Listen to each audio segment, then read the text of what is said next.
Halo guys, Assalamualaikum. Welcome back to the segment. Apa khabar guys? Saya harap anda semua dalam keadaan sihat. Dan hari ni saya ada lebih kurang dalam 5 kisah seram yang saya nak ketengahkan pada malam ni. Tapi sebelum tengah, jom macam biasa kita layan the intro.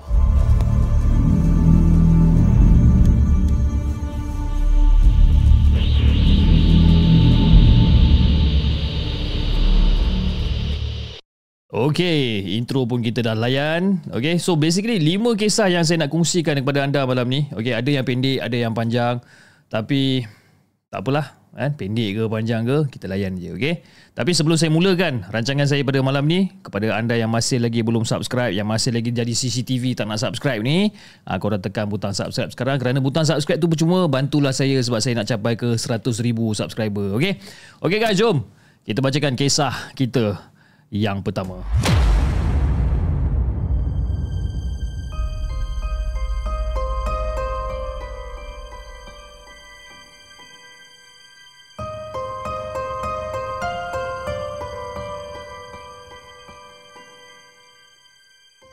Adakah anda telah bersedia untuk mendengar kisah seram yang akan disampaikan oleh hos anda dalam Markas Puaka?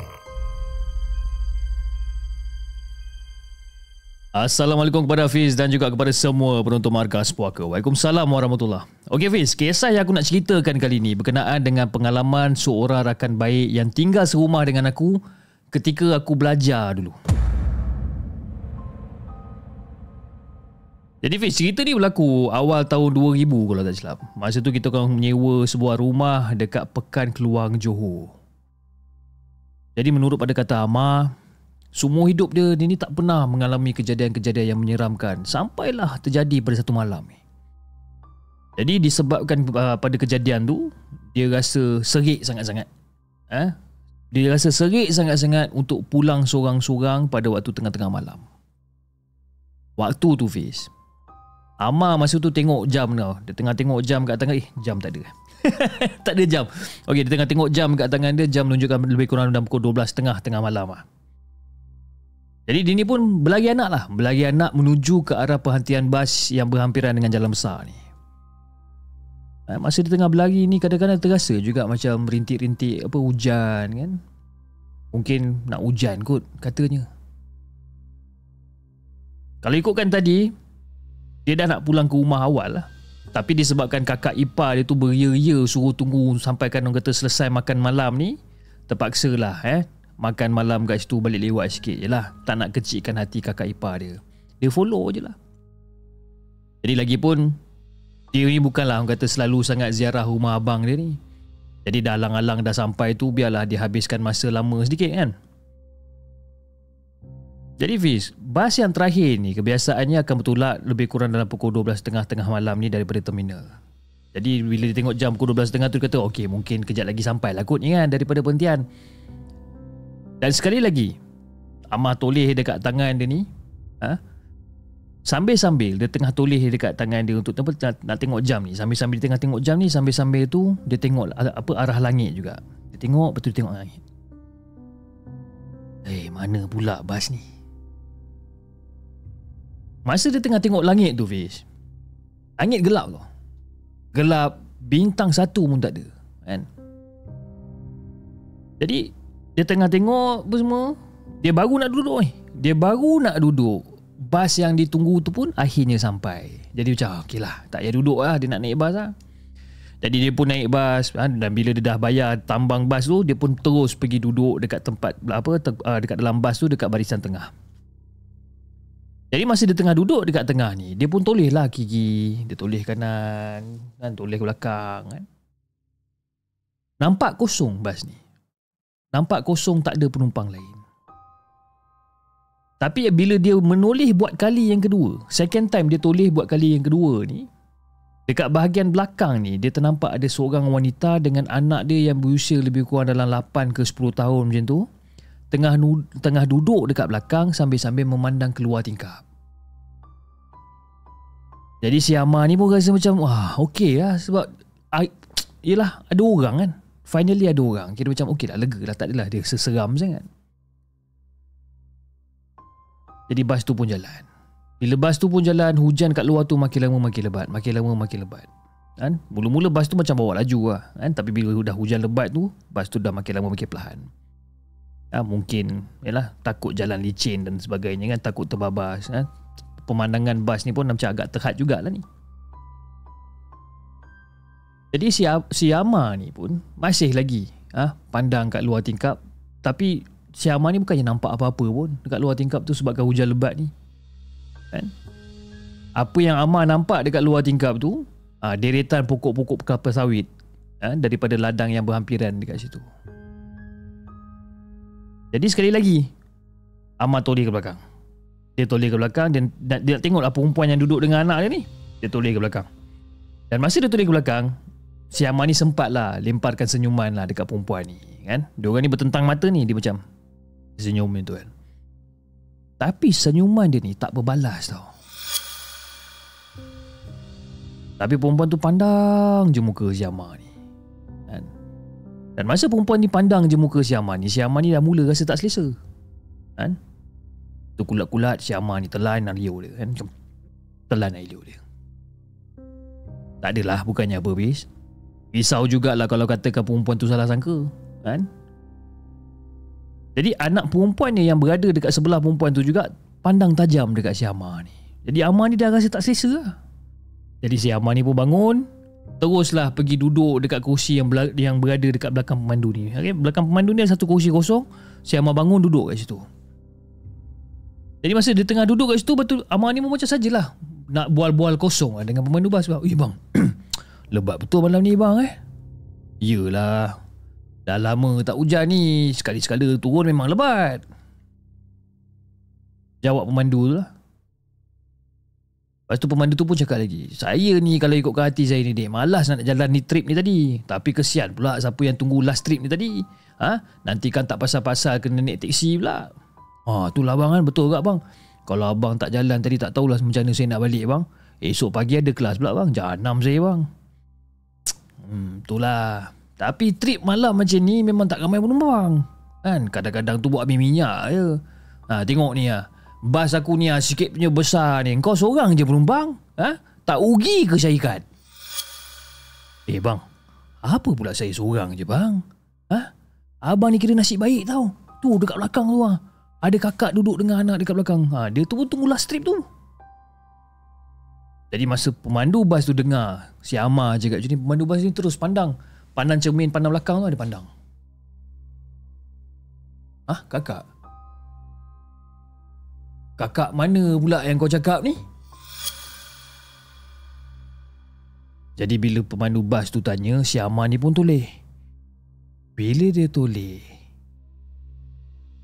si Amar ni terus rasa lemah, rasa longlai. Seakan-akan tak percaya dengan apa yang dia nampak ni. Bila dia toleh, dia nampak perempuan dengan anak dia tu masih berada dekat situ tapi tak berkepala. Menggeletar tubuh Amar masa tu. Lepas tu pemandu bas dia cakap, kan aku dah cakap dah, mana ada siapa-siapa kat situ, kau seorang je penumpang malam ni. Apa yang kau merepek ni? Ada perempuan dengan anak dia kat belakang lah. Apa mabuk ke apa kau ni? Jadi Fiz, nasib baiklah bas yang Amar naik ni dah masuk ke kawasan pekan dekat bandar Keluang ni tau. Barulah boleh nampak lampu-lampu neon dekat kawasan bandar tu. Jadi sebaik saja bas tersebut berhenti kat terminal, terus dia capainya beg sandang ni, terus gegas turun daripada bas. Jadi masa dia dah turun daripada bas ni, sekali lagi si Amar ni gatal sangat, nak toleh juga kan. Dia toleh lagi sekali, nak tengok betul ke tak ni kan, dia nampak perempuan tak ada kepala ni kan. Dia toleh lagi sekali. Dia toleh lagi sekali. Dekat tempat kursi tu ataupun dekat tempat duduk tu kosong. Wanita tadi tu dah tak kelihatan dah, dengan anak dia berada dekat tempat duduk tu.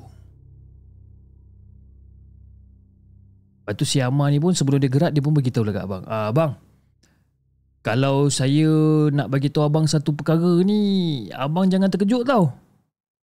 Apa benda kau nak beritahu aku ni? Jadi Amar ni pun ceritakanlah apa benda yang dia nampak dan sebagainya kan. Tenganga mulut pemandu tu bila dengar cerita si Amar ni. Nampak sikit lah wajah muka pemandu ni macam agak cemas sikit lah kan. Jadi bila diorang dah bersalaman, dah ucapkan selamat tinggal, Amar pun teruslah melangkah ke rumah sewa ni yang terletak tak jauh daripada situ. Walaupun suasana masa tu agak terang mendegang, tapi perasaan takut dia ni masih berbuku kat hati dia ni.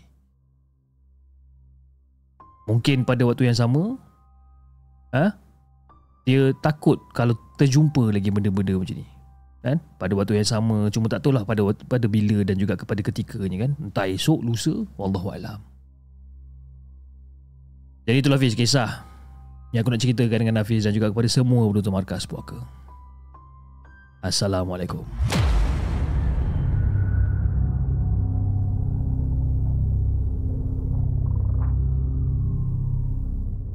Jangan ke mana-mana.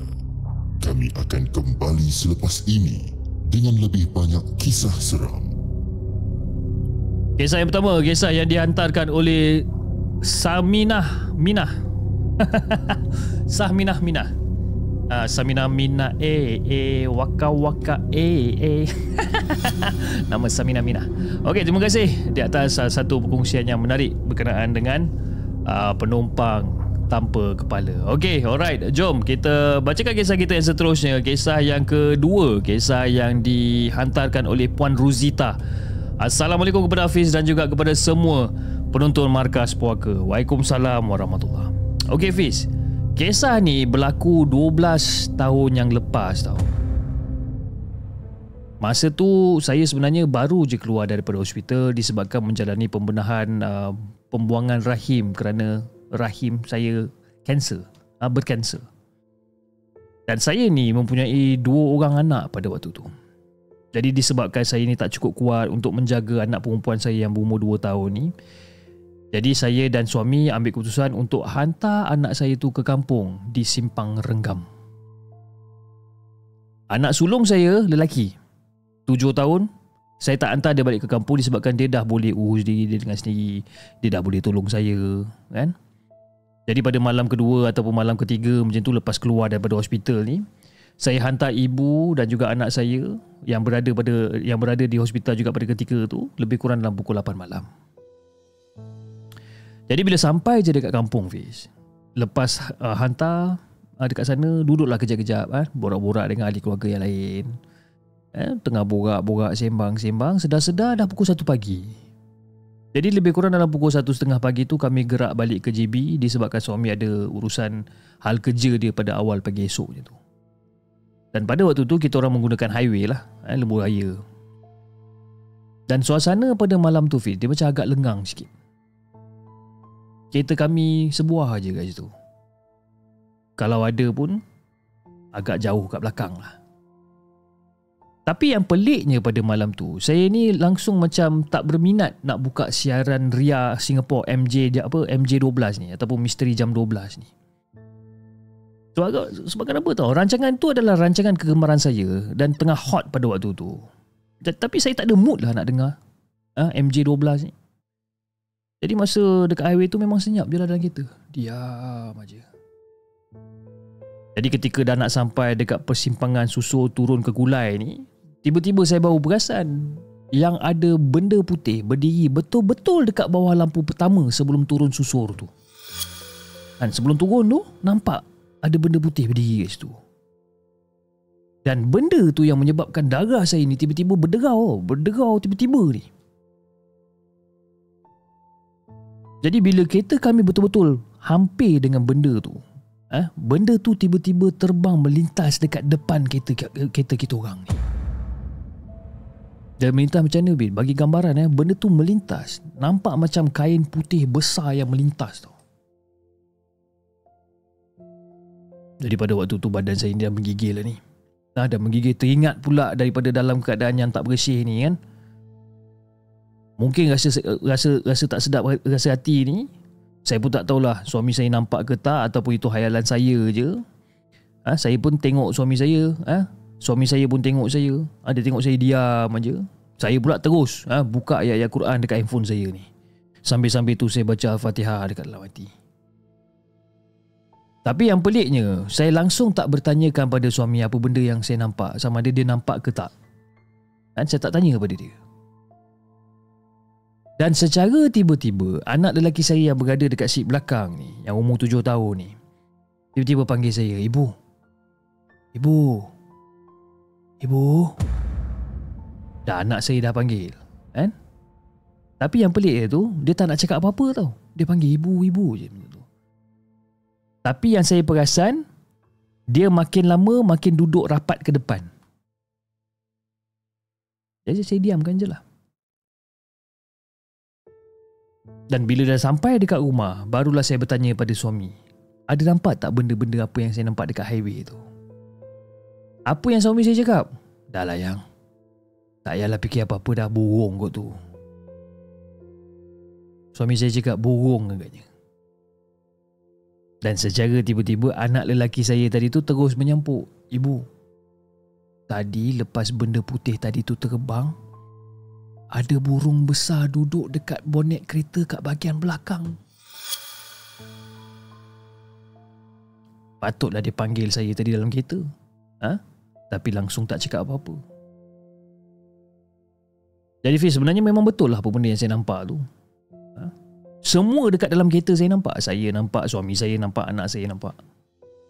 Cuma yang anak cakap ada burung bertenggek dekat bonet kereta tu, kereta masa tu tengah bergerak laju tau. Kalau ikutkan logik Fiz, kalau kereta tengah bergerak laju, mana ada boleh binatang bertenggek kat atas kereta? Burung apa pula ni? Sampai sekarang saya tak tahu. Anak pula sampai sekarang bila kita bercerita tentang kisah seram ni, dia tak nak dengar. Dan dia kata jangan bercerita dekat depan muka dia. Jadi trauma agaknya. Jadi itulah Hafiz, kisah seram yang saya nak kongsikan dengan Hafiz dan juga kepada semua penonton Markas Puaka. Assalamualaikum.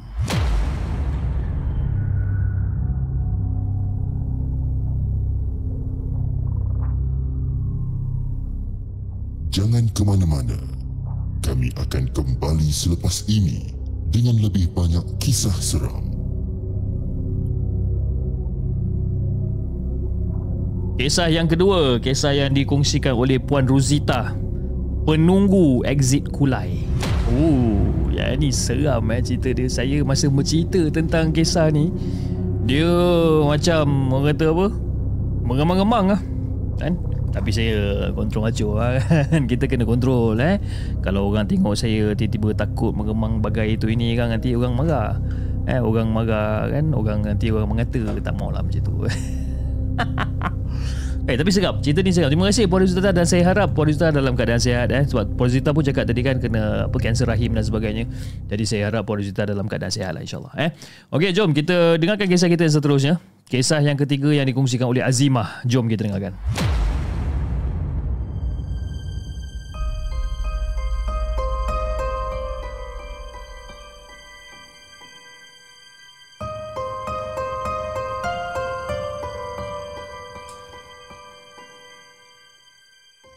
Adakah anda telah bersedia untuk mendengar kisah seram yang akan disampaikan oleh hos anda dalam Markas Puaka?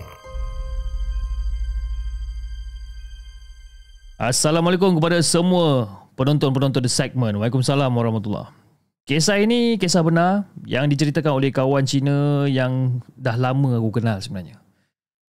Dia kadang-kadang kena bermalam dekat hotel disebabkan dia kerja outstation.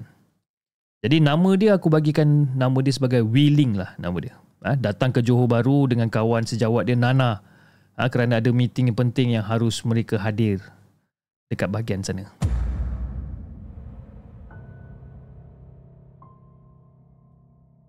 Jadi diorang ni diberi penginapan di sebuah hotel 5 bintang dekat Johor Bahru.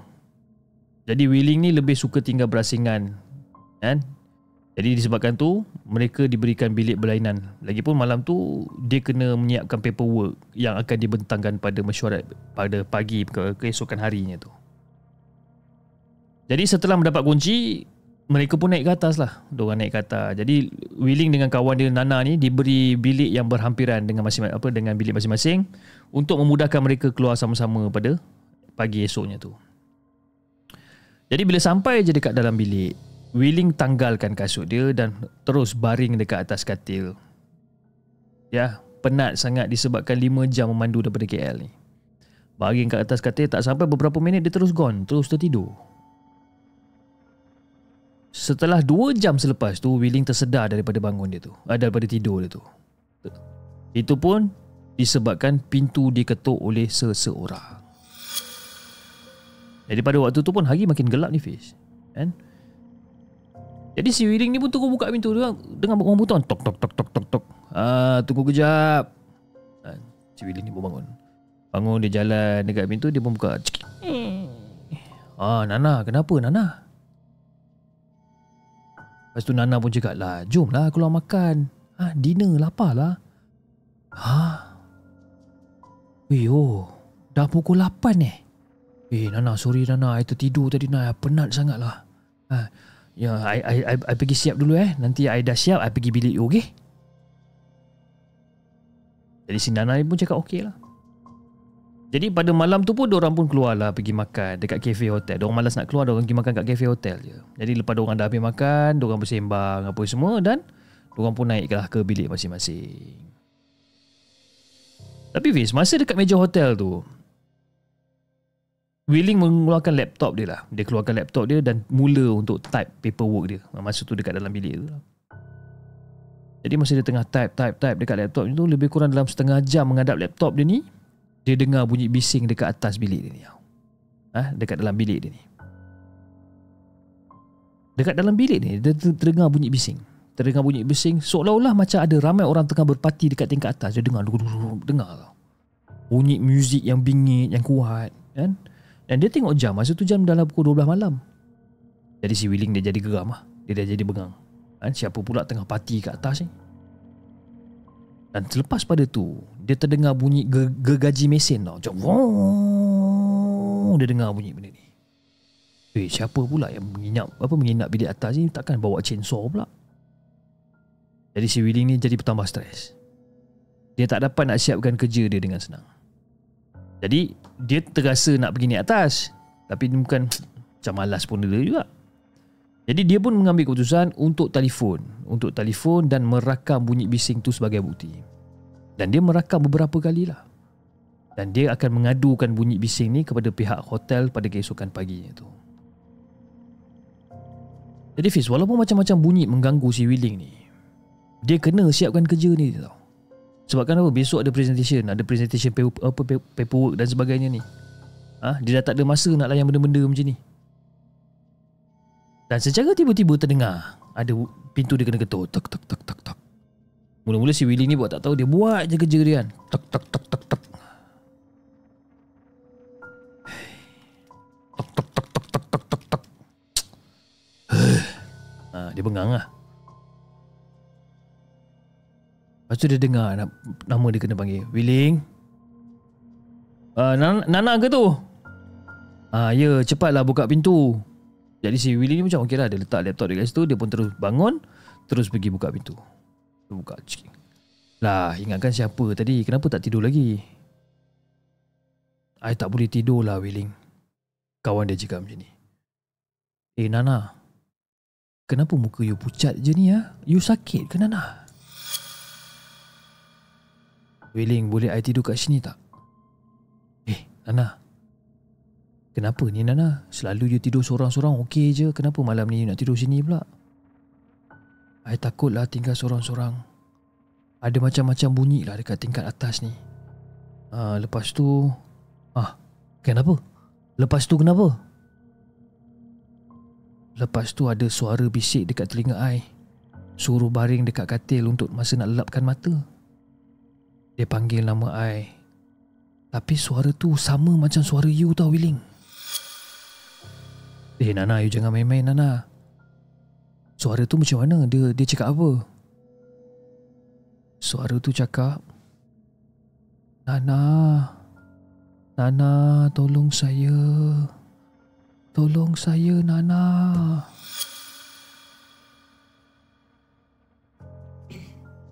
Suara tu cakap macam tu. Tapi masa tu I buat tak tahu je. I buat tak tahu je. Lepas tu I dengar lagi. Jadi masa I buka mata, bila I pusing, tak ada siapa-siapa kat situ Wee Ling. And then Willing, I dengar dekat depan katil tu macam ada bunyi tapak kaki berjalan tau. Tapi tak ada orang. Jadi bila si Willing dengar benda-benda ni daripada Nana ni, si Willing ni pun mula menggeletar lah. Menggeletar, rasa seram sejuk juga dengar cerita Nana ni. Nana, tak apalah Nana. Jomlah tidur. Kerja I pun dah nak siap dah ni. Dan pada waktu tu, si Willing ni pun teruslah menarik dan merapatkan langsir sliding door bilik tu. Cepat-cepat diorang masuk dekat dalam selimut untuk tidur. Dan masa tu jam dah menunjukkan lebih kurang dalam pukul 2 pagi dah. Dan diorang memang kena tidur. Sebab kenapa? 9.30 besok diorang dah nak kena gerak dah. Jadi pada keesokan pagi tu, bila diorang dah siap apa semua, turun untuk breakfast apa semua, lepas tu diorang pergi ke resepsionis kan? Dan bawa telefon yang rakaman tu untuk mengadu pasal bunyi bising semalam. Jadi si Willing ni pun cakap lah dekat resepsionis, "Cik, saya nak complain something lah." "Ya cik, ada apa cik?" "Macam ni, semalam tengah malam saya dengar bunyi bising dekat tingkat atas tau. Macam ada bunyi orang parti tau. Orang jerit-jerit, ketawa-ketawa. Lepas tu saya dengar bunyi chainsaw tau. Bunyi macam gergaji mesin tu tau." Lepas tu resepsionis pun tanya, "Cik stay bilik nombor berapa ya?" "Saya stay bilik 523. Sekejap nanti saya check." Dia pun check. Cik, kalau cik tinggal kat bilik 523, dekat atas bilik cik tak ada siapa-siapa tinggal." Lepas tu si Nana pula menyampuk, "Cik, saya pula kawan pada dia, tapi saya tinggal dekat bilik 526. Saya pun dengar bunyi macam-macam juga." 526 ya cik, nanti saya check. 526 pun sama cik, tak ada orang dekat atas. Jadi si Willing ni pun dah geram kan? "Adik, macam ni lah. Kalau you tak nak percaya apa yang kami cakap, tak apa, saya dah rakam bunyi bising tu. Nanti you boleh dengar." Jadi si Willing ni pun turn on lah dia punya phone punya rakaman tu, dia punya recorder tu, apa yang suara yang dia record ni, dia on, lepas tu dia bagi dekat receptionist tu. Tapi beberapa kali dia pasang benda ni, tak dengar bunyi apa-apa tau. Senyap je. Lepas tu si Willing ni pun macam, "Aduh, kenapa pula tak bunyi ni? Aduh, penat betul lah aku rakam semalam." "Tapi ya cik, betul cik. Semalam memang kami dengar." Jadi si Richard sendiri pun macam, "Okey, tapi ada apa lagi yang saya boleh bantu cik? Sebab dua-dua bilik atas tu, atas bilik daripada 523 dengan 256 ni, 526 ni memang tak ada orang. Saya minta maaf sangat-sangat cik." "Tak ada apalah, saya rasa kami nak check out lah," si Willing ni cakap. Jadi pada waktu tu, si Willing pun cakap lah dekat Nana, "Nana, I rasa baik kita check out lah. Hotel ni pun macam berhantu. I rasa resepsionis tadi tu pun mesti macam sembunyikan sesuatu kan. Entah-entah dia orang pun selalu dengar juga pasal gangguan-gangguan ni ke tak? Ataupun dia orang pun mesti selalu dengar pasal aduan-aduan ni." Jadi pada waktu tu Nana pun setuju kan? Entah-entah habis dulu tengah-tengah malam ada pembunuhan dekat dalam bilik atas tu menggunakan chainsaw ke apa. Manalah tahu kan. Wallahualam. Jadi itulah kisah yang saya nak kongsikan dengan Hafiz dan juga kepada semua penonton Markas Puaka. Assalamualaikum.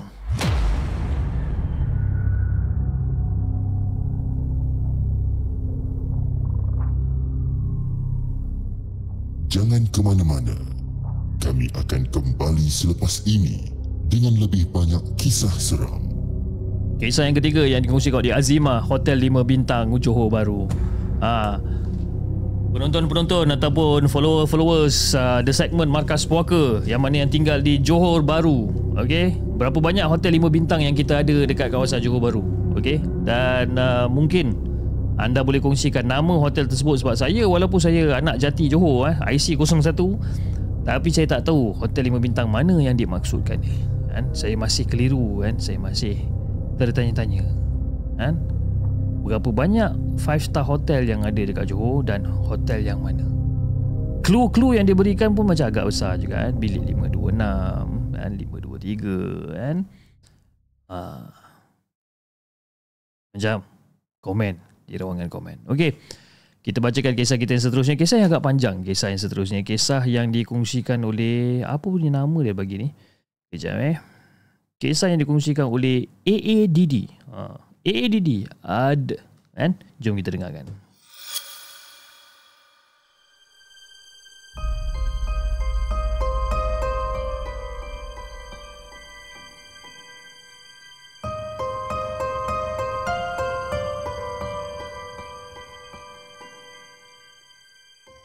Adakah anda telah bersedia untuk mendengar kisah seram yang akan disampaikan oleh hos anda dalam Markas Puaka?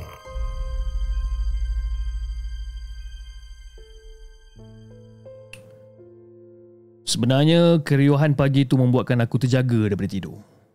Padahal jam yang tergantung kat dinding menunjukkan jarum pendek baru je menghampiri angka 7. Ramai petugas kesihatan berkerumun dekat katil sebelah. Aku tak pasti apa benda yang diorang bincangkan, tapi aku dapati air muka Dr. Dolah kelihatan sedikit keheranan pada waktu tu. Dahi dia berkerut seribu. Mesti ada benda yang berlaku pada pesakit sebelah. Dan pada waktu tu kelihatan seorang jururawat memasuki pintu bilik dan terus menuju ke arah kita orang. Dengan perlahan dan lembut, dia mengejutkan Siti serta memegang pergelangan tangannya pada waktu tu. Waktu untuk mengambil sampel darah. Dan Siti menahan kesakitan tau, sebab tu jururawat menarik picu ke belakang. Tak banyak darah yang keluar. Tak banyak darah yang keluar. Jadi proses tu dilakukan sekali lagi. Sebab apa tau? Sampel darah perlu diambil cukup isi padu dia. Dan pada waktu tu aku hanya mampu memujuk Siti supaya sabar, bertahan dengan benda-benda ni. Padahal dekat dalam hati aku, Tuhan aja yang tahu. Sebagai seorang ibu, siapa yang sanggup mendengar rintihan kesakitan seorang anak? Andai kata kesakitan tu mampu bertukar badan, memang aku rela menggantikan tempat dia. Nurse, boleh saya tumpang tanya? Aku berbisik perlahan pada jururawat yang sudah mengambil sampel darah Siti. Ya puan. Boleh saya bantu puan? Jawab jururawat tu sambil mengemas peralatan. Dan tangannya laju menulis maklumat pada fail laporan harian pada waktu tu. Nurse, saya just nak tanya, apa yang jadi dekat pesakit sebelah ni? Ramai yang berkerumun. Cik, serba salah saya nak cerita sebenarnya. Jadi nada suara jururawat tu tiba-tiba bertukar menjadi perlahan. Dia merapati dekat aku dan dia membungkukkan badan dia seolah-olah macam nak berbisik. Dan lagak jururawat ni seolah-olah seperti tak nak Siti dengar apa benda yang dia cuba sampaikan. Jadi bila aku dengar apa benda yang nurse ni cakap, tenganga mulut aku waktu tu. Bila tahu keadaan sebenar. Mengucap panjang aku sebelum mengirimkan doa buat si arwah. Dalam pada tu, dalam hati aku tiba-tiba berkata, Innalillahi wa inna ilaihi raji'un. Arwah kena dengki berdarah juga ke?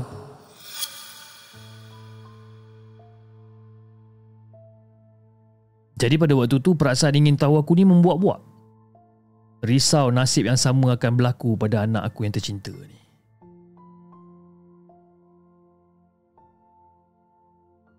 Jadi saya pun tanyalah pada Missy, Missy, arwah kena dengki berdarah ke? Itulah puan, itulah yang pihak hospital tengah pening sekarang ni. Arwah tak menunjukkan simptom tu pun, tapi cara kematian dia tu sama seperti pesakit yang sebelum ni.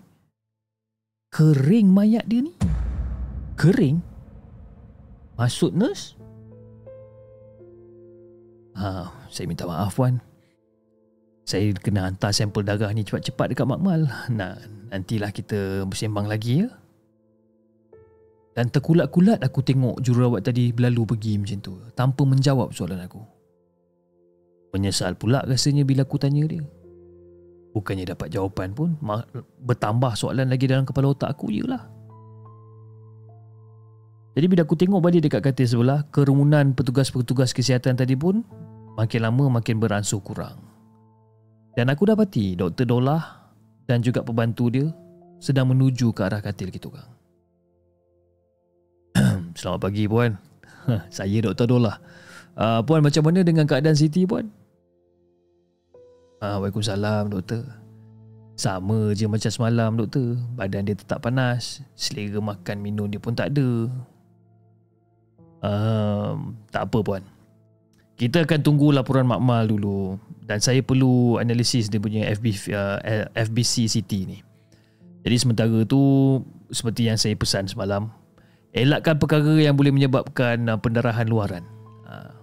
Dan air juga akan kami masukkan ke dalam badan supaya tak adalah orang kata ada isu dehydration dan sebagainya. Doktor, kenapa dengan pesakit sebelah tu doktor? Oh, saya minta maaf puan, saya tak dapat nak bagi jawapan. Pihak atasan pun dah bagi arahan kepada kami semua agar diserahkan jasad tu ke hospital Banting. Oh. Tapi orang sebelah ni matinya disebabkan denggi berdarah kan doktor? Dan masa tu Fiz, jiwa aku tengah kacau sangat. Jiwa aku tengah kacau mendengar penjelasan awal jururawat tu tadi. Yang kering mayat-mayat dia ni. Langsung tak masuk akal. Jadi Dr. Dolah pun jawablah, saya tak pasti puan, tapi sebab itulah Jabatan Forensik Banting diarahkan untuk lakukan bedah siasat. Bedah siasat? Doktor, bukankah kematian dia jelas doktor? Disebabkan denggi. Apa benda lagi nak bedah siasat doktor? Sampaikan perlu dibedah ni. Dan Dr. Dolah tetap membuat muka seperti awal tadi, tersenyum pahit. Tidak menjawab segala persoalan aku ni. Dan dia hanya meneliti laporan harian Siti yang tergantung dekat kaki katil ni. Dan sesekali dia akan bercerita pada jururawat yang berada dengan dia ni. Jadi pada waktu tu, Dr. Dolah pun cakap, puan, harap bersabar puan. Kami akan cuba yang terbaik untuk semua pesakit. Cuma ada beberapa kes yang kami tak boleh nak uruskan. Jadi kami akan serahkan kepada pihak atasan lah. Saya harap puan faham lah. Dan pada waktu tu aku hanya mengangguk kecil je. Walaupun bukan itu jawapan yang aku nak. Yelah, aku ni kan orang kampung je. Belajar sekolah rendah pun tak pernah tinggi. Tapi kata-kata nurse tadi tu agak aneh. Mayat kering. Dan doktor pula cakap kena bedah siasat. Lagi sekali aku mendesak. Jadi doktor, kalau maksudnya, kalau katakanlah mayat akan dibedah siasat tu, kenapa dia mati kering Macam tu ke doktor? Aku dah tak boleh nak kontrol lagi Fiz. Aku tanya lagi sekali, aku desak lagi sekali. Jadi Dr. Dolah pun kering. Macam mana puan tahu? Kali ni giliran aku pula tidak menjawab soalan. Dan aku hanya memandang tepat kepada mata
Jadi giliran aku pula tidak menjawab soalan.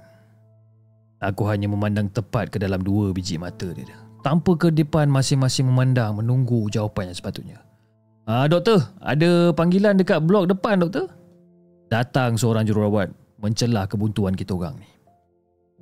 Jadi Dr. Dola pun menggantung semula fail laporan dan juga berpusing ke belakang meninggalkan kita orang. Dan sempat dia berpesan kepada saya berkenaan dengan pendarahan dan juga hidrasi. Katanya itu penting dan kegagalan untuk patuh boleh menyebabkan kematian. Jadi pada waktu tu aku dah mula rasa tak selesa badan. Kepala aku rasa sakit memulas. Kenapa pula kepala aku pening ni? Berdenyut-denyut dekat sekitar dahi aku ni. Dan pada waktu tu jari aku mula mengira. Menghitung hari katanya.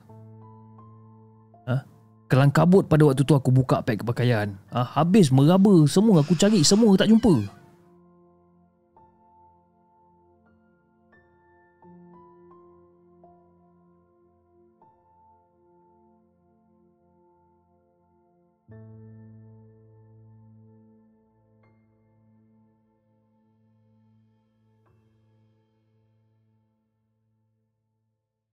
Dan pada waktu tu kelang kabut aku buka pakaian.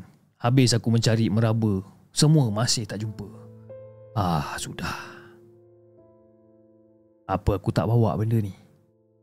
Aku bongkar segala isi beg aku ni.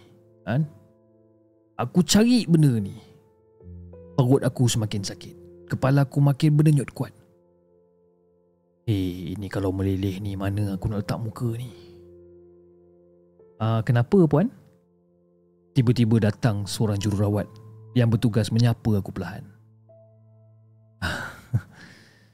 Tak ada apa-apa misi, cuma itulah misi saya.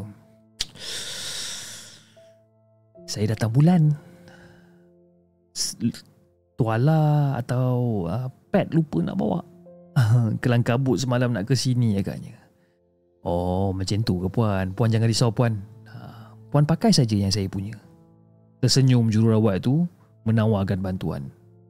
Syukur Alhamdulillah ada yang faham. Mungkin berkat kami sesama jenis agaknya. Puan boleh pergi ke bilik staf dekat hujung tu, yang sebelum tandas tu. Ada beg sandang warna biru dekat situ. Dekat situ, dekat atas meja tu. Puan ambil satu beg. Dekat dalam tu ada 8 keping dekat dalam tu. Bergegas laju aku gerak ke arah bilik staf dekat belakang. Betul-betul sebelum tandas dekat hujung tu. Satu pek tuala wanita aku ambil daripada beg sandang biru tu. Dan sewaktu nak keluar daripada bilik tu, langkah aku macam terhenti. Ada sesuatu yang menarik perhatian aku di dinding sebelah pintu. Patutlah aku tak perasan masa aku masuk bilik ni tadi. Ada bingkaian foto yang tergantung kat situ. Dan apa yang menarik pada aku adalah uniform yang dipakai. Jururawat yang mengenakan pakaian yang sama seperti aku lihat malam tadi. Kesemuanya menyarung topi di atas sanggul, memakai skirt labuh paras lutut berserta baju lengan pendek. Berbeza dengan uniform jururawat yang di luar tadi. Bertudung, mengenakan seluar serta baju berlengan panjang. Dan aku melihat sekeliling untuk melihat foto-foto yang lain. Tak ada. Hanya satu bingkai gambar aja yang tergantung dekat dalam bilik staf. Jadi aku pun segera lari ke katil Siti setelah selesai membersihkan diri dan memakai tuala pada waktu tu. Dan kelibat jururawat tadi pun dah tak ada dekat meja. Mungkin ada hal dekat tempat lain agaknya. Aku baru nak tanya diorang perihal pasal uniform ni tadi. Jadi bila aku duduk dekat dalam bilik tu, aku tengok Siti masih lagi tidur. Tinggal separuh air dekat dalam botol yang tergantung dekat tepi katil tu. Suhu badan dia masih lagi tinggi. Walaupun dahi dia bertuam dengan kain lembap, suhu dia masih lagi tinggi. Jadi perlahan-lahan aku kejutkan Siti untuk bagi dia makan. Jadi pada waktu tu persekitaran dah mula gelap. Padahal baru pukul 5 petang. Syukur, alhamdulillah, Siti makan juga akhirnya. Itu pun puas aku paksa dia makan. Dapatlah dia makan 2-3 sudu. Yang lain diludahnya balik. Pahit nak telan, kata dia. Dan secara tiba-tiba aku terasa macam tak selesa tau. Ini mesti tuala aku dah penuh ni. Siti, ibu pergi ke tandas kejap ya. Dan terkedek-kedek aku melangkah ke tandas. Benar apa benda yang aku sangkakan. Kalau terlambat sikit tadi mesti dah melilih keluar. Tak ada singki dekat dalam jamban. Jadi aku buat keputusan untuk menjirusnya biar langsung masuk ke dalam lubang jamban. Dan secara tiba-tiba terdengar suara menegur di sebalik pintu jamban. Tukar tuala ke? Aku buat-buat tak tahu je. Dan tangan kiri aku ni masih memegang bucu tuala tersebut. Dan tangan kanan pula memancut air ke tuala agar darah terus mengalir ke lubang bawah. Tukar tuala ke? Kuat bau dia. Kamu cuci ke nak? Bila aku dengar suara ni, aku terus terhenti daripada apa benda yang aku tengah lakukan. Berbau ke benda ni? Takkanlah sampai keluar bau ni. Aku dah mula rasa tak sedap hati. Aku tutup kepala paip dan sisa-sisa darah masih lagi menitik ke bawah. Sebesalah aku nak jawab benda ni. Makcik, ya makcik, saya tengah cuci tuala. Jirus-jirus air je. Janganlah dicuci nak. Letak aja dekat tong kuning dekat luar ni. Tak apa makcik, tak apa. Dah siap cuci dah ni. Nanti je lah saya buang kat dalam tong sampah kuning tu ya. Bukannya saya buang kat dalam lubang pun tak apa. Tapi itulah, saya ni pun dah diajar untuk cuci sebelum aku cakap tak payah cuci. Terkejut aku, Fiz. Tiba-tiba aku dengar suara makcik ni meninggikan suara dia. Seolah-olah aku telah membuat kesilahan yang sangat-sangat besar. Menggeletar tangan aku masa tu. Perlahan-lahan masa tu aku buka pintu jamban.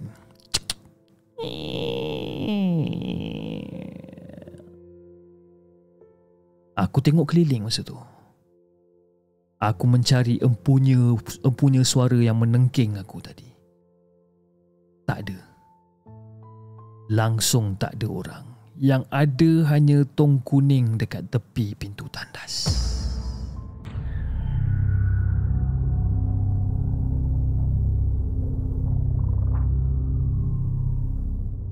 Jangan ke mana-mana. Kami akan kembali selepas ini dengan lebih banyak kisah seram.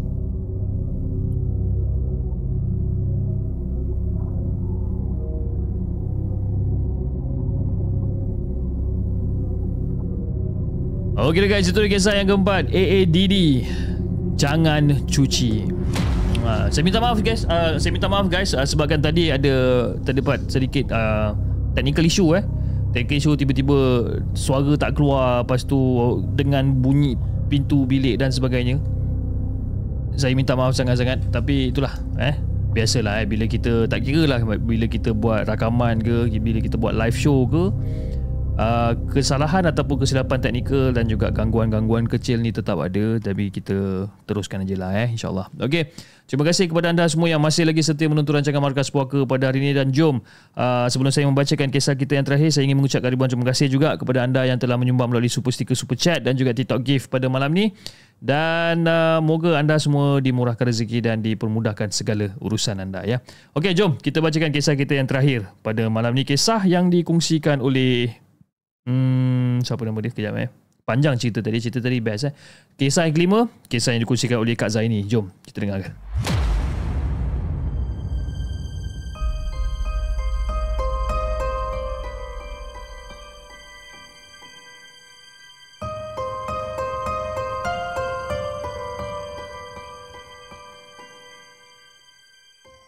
Adakah anda telah bersedia untuk mendengar kisah seram yang akan disampaikan oleh hos anda dalam Markas Puaka? Assalamualaikum kepada Hafiz dan juga kepada semua penonton Markas Puaka. Waalaikumsalam warahmatullahi. Okey Fiz, pada tahun 1995, lepas je kahwin, akak duduk dekat Taman Seri Lambak, Keluang. Maklumlah Fiz, nak mulakan hidup baru kan? Ekonomi pun belum stabil lagi pada waktu tu. Jadi jiran tak ramai lagi lah sebab Taman Perubahan tu baru je dibuka. Kiri kanan rumah akak ni kosong. Jiran belakang pun kosong kan? Yang ada jiran depan rumah je dan juga rumah dekat sebelah dia tu. Akak ni memang rapat dengan jiran depan rumah ni. Bila suami outstation, dengan diorang lah akak numpang mengadu sakit pening bagai ni. Jadi akak panggil jiran akak tu Kak Su. Suami dia Abang J. Bukan Abang J Revolusi Abang J. Diorang beli rumah kat situ. Jadi jiran sebelah rumah Kak Su dengan Abang J ni pun ada juga orang menyewa. Nama dia Kak N. Seorang suri rumah. Suaminya bekerja dengan syarikat MLM. Mati level marketing katanya. Kan? Kak N pula, dia macam agak becok sikit berbanding dengan Kak Su.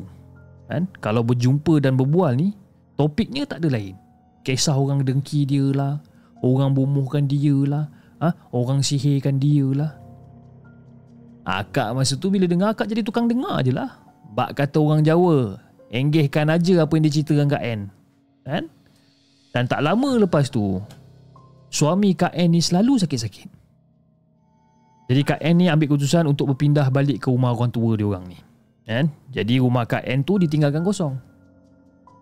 Jadi Pis, nak dijadikan cerita, lepas 6 tahun dekat situ, tuan rumah akak nak duduk balik dekat rumah dia ni. Jadi terpaksalah akak keluar dan cari rumah lain. Dan masa tu Kak Su cadangkan, apa kata ambil je rumah Kak N ni. Kan rumah Kak N tu kan dah kosong, apa kata ambil alih je. Jadi akak pun sembanglah dengan suami pun bersetujulah. Memandangkan kita orang ni dah selesa berjiran dengan Kak Su dengan Abang J ni. Jadi kita orang pun okeylah, setuju ambil rumah Kak N masa tu. Jadi bila tiba harinya, kita orang pun berpindah lah Pis. Kan? Bukannya susah sangat pun. Angkat barang pergi seberang jalan je pun. Tak payah sewa lori pun. Dan masa berpindah tu, akak dibantu oleh mak dan juga ayah. Jadi sebelum Zuhur, semua barang-barang dah siap pindah lah. Jadi macam biasalah, adab berpindah rumah baru ni, suami akan baca ayat kursi, azan dekat 4 penjuru rumah, kan? Tanda memohon perlindungan daripada Allah, daripada segala gangguan jin dan juga syaitan ni. Jadi lepas solat Zuhur masa tu, tiba-tiba ayah akak bersuara, panas juga rumah ni Panas? Ya, tak cukup laju ke kipas ni ya? Laju dah kipas ni, apa benda yang panasnya? Akak masa tu Pis macam pembaris lurus dia ni. Tak dapat nak menangkap maksud panas yang dimaksudkan oleh ayah pada waktu tu. Jadi malam pertama akak dekat rumah baru tu tak ada apa-apa yang berlaku Pis. Cuma akak perasan ada satu perasaan yang tak selesa, yang tak terungkap di kata-kata ni. Tak sama seperti masa tinggal dekat rumah lama. Tapi akak fikir, ni mungkin disebabkan tukar rumah baru kot. Jadi kalau ada perasaan tak selesa tu memang tak pelik lah. Jadi Fiz, lepas 2 hari lepas macam tu, 2-3 hari macam tu, mak dengan bapak mertua akak datang. Dan sampai je dekat rumah, bapak mertua akak keliling rumah tu. Pusing keliling rumah tu. Dan tak lama lepas tu, bapak mertua akak minta sepaket garam. Dan bapak mertua tabur garam di sekeliling rumah. Rumah ni macam ada sesuatu ni. Cuba cari apa-apa yang pelik dekat dalam rumah ni. Kalau ada, jumpa buang. Arah bapak mertua pada suami akak. Akak tengok macam pelik juga. Apa benda ni? Jadi lepas pada bapak dengan mak mertua akak balik, akak dan suami pun mulakan operasi. Jenuhlah kita orang memanjat, tengok ke siling, tengok atas kabinet dapur, tengok tepi tingkap belakang pintu. Semua benda kita orang tengok. Tak jumpa apa-apa. Last-last, suami akak terpandang sesuatu dekat atas alang pintu depan. Satu bungkusan kecil semacam sup bunjut. Kecil je. Rupa-rupanya tak cukup dekat situ, Pis. Dekat atas alang pintu dapur lagi banyak. Lebih kurang dalam 4-5 buncut berbagai warna. Pelbagai warna. Ada yang hitam, ada yang merah, ada yang kuning. Mai. Dah macam rumah bomoh pula dah. Jadi pada waktu tu suami akak nak buka bungkusan-bungkusan ni, akak tak bagi. Yelah, kot keluar jin ke, keluar hantu ke, keluar asap ke apa ke lah. Tak kena yang habis. Lepas tu suami akak cakap, kau ni mengarut lah. Dia cakap macam tu ke akak. Last dia guna hujung parang buka bunjut tu. Dekat dalam dia tu dah jadi debu hitam. Tak tahu apa benda asal yang dia bubuh dekat dalam tu. Jadi kita orang pun sapu keluarlah segala habuk dan juga debu yang tergabung ni. Kain-kain bungkusan kami masukkan ke dalam plastik dan buang ke dalam tong sampah. Dan Alhamdulillah sejak daripada hari tu rumah tu sejuk. Rumah tu dah selesa dan rasa sejuk lah kan? Tak ada lagi orang kata rasa perasaan yang tak selesa. Rupa-rupanya, Pis, masa Kak N tinggal kat situ dulu, Kak N selalu berjumpa bomoh sana, bomoh sini sebab katanya nak cari pendinding daripada disihir. Akibatnya segala macam jenis jin dan khadam berkumpul dekat dalam rumah tu, Bis. Patutlah sebelum pindah rumah tu, daripada jauh nampak suram semacam je rumah ni, kan? Okey lah, Pis. Akak akhiri cerita akak ni dengan sedikit tazkirah lah, Pis. Dia macam tazkirah Okey, Pis, macam ni, Pis, tazkirah dia Apis dengar betul-betul, Pis. Penonton-penonton Markas Puaka pun kena dengar betul-betul. Baik, Kak. Bermohonlah dengan Allah untuk segala perlindungan daripada jin dan juga syaitan. Bertemulah dengan pengamal perubatan yang mengikut landas-landas agama. Berhati-hatilah agar tak terlibat dengan hal-hal yang syirik dan menyekutukan Allah. Jangan sampai berubat dengan niat nak halang jin syaitan, tapi akhirnya yang tukang ubat kirim bunjut dengan pakej dia sekali. Tak pasal-pasal jin berkumpul dekat dalam rumah kita, ya. Dah lapis, akak nak cerita tu je untuk malam ni. Assalamualaikum.